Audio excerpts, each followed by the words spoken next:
বাংলা আবাস যোজনার প্রথম কিস্তি ৬০,০০০ টাকা আর মাত্র দুদিন বাদেই ঢুকতে চলেছে আপনার অ্যাকাউন্টে। ১৫ তারিখ থেকে সেই টাকা দেওয়া শুরু হবে, চলবে ৩১ তারিখ পর্যন্ত। রাজ্যের পঞ্চায়েত দপ্তরের তরফ থেকে যে পোর্টালটি চালু করা হয়েছে, সেই পোর্টালে কিছু ভুলভ্রান্তির কারণে অনেকেরই এসএমএস আসেনি। তো সেই এসএমএস ১২ তারিখ থেকে শুরু করে ১৪ তারিখের মধ্যে প্রত্যেকেরই আসবে এবং ভেরিফিকেশন করতে হবে। এবং এই ভেরিফিকেশন কাজ সম্পন্ন করলে আগামী ১৫ তারিখ থেকে শুরু করে ৩০শে ডিসেম্বরের মধ্যে প্রত্যেকের ব্যাংক অ্যাকাউন্টে ৬০,০০০ টাকা করে ক্রেডিট হবে। এসএমএস আসলে অবশ্যই ভেরিফিকেশন করতে হবে। আর যদি না আসে তাহলে কি করতে হবে? এই নিয়ে রাজ্যের পঞ্চায়েত দপ্তরের তরফ থেকে একগুচ্ছ তথ্য জানানো হয়েছে। আজকের এই ভিডিওতে আপনারা সম্পূর্ণ জানতে পারবেন।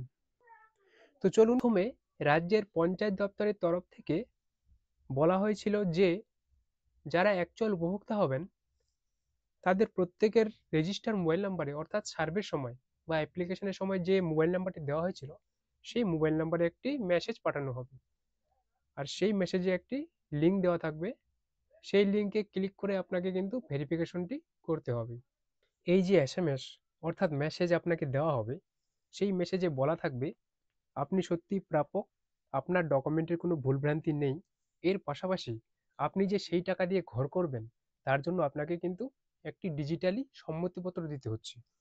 তারপর আধার নাম্বার দিলেই আধার লিঙ্কিং মোবাইল নাম্বারে একটি ওটিপি আসবে। সেই ওটিপিটি দিয়ে ভেরিফিকেশন করলেই একটি ইউডিআইএন নাম্বার জেনারেট হতো।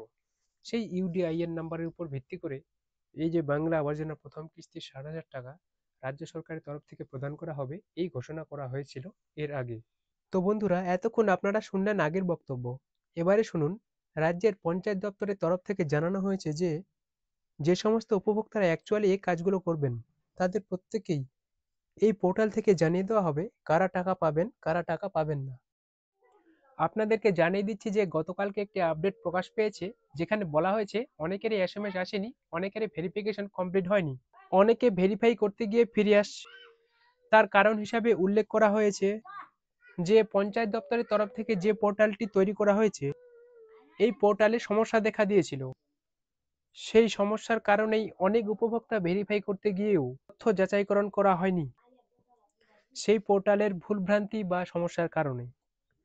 জানানো হয়েছে প্রত্যেক উপভোক্তার ১২ তারিখ থেকে ১৪ তারিখের মধ্যে সমস্ত যাচাইকরণ কমপ্লিট করা হবে এবং ১৫ তারিখ থেকে প্রথম কিস্তি ৬০,০০০ টাকা প্রত্যেক উপভোক্তার অ্যাকাউন্টে ক্রেডিট করা হবে, যা চলবে ৩১শে ডিসেম্বর পর্যন্ত। তো এর মধ্যে কোন কোন ব্যক্তি টাকা পাবেন, কোন কোন ব্যক্তি টাকা পাবেন না, কেননা এবারে তথ্য যাচাইয়ের পরে অনেক ব্যক্তি বাতিল হতে চলেছেন। এটাই কিন্তু আজকের সব থেকে বড় আপডেট। আপনাদেরকে জানিয়ে দিচ্ছি এর মধ্যে কোন কোন ব্যক্তি টাকা পাবেন, কোন কোন ব্যক্তি টাকা পাবেন না, এটা নির্ভর করবে আপনাদের তথ্যের উপর।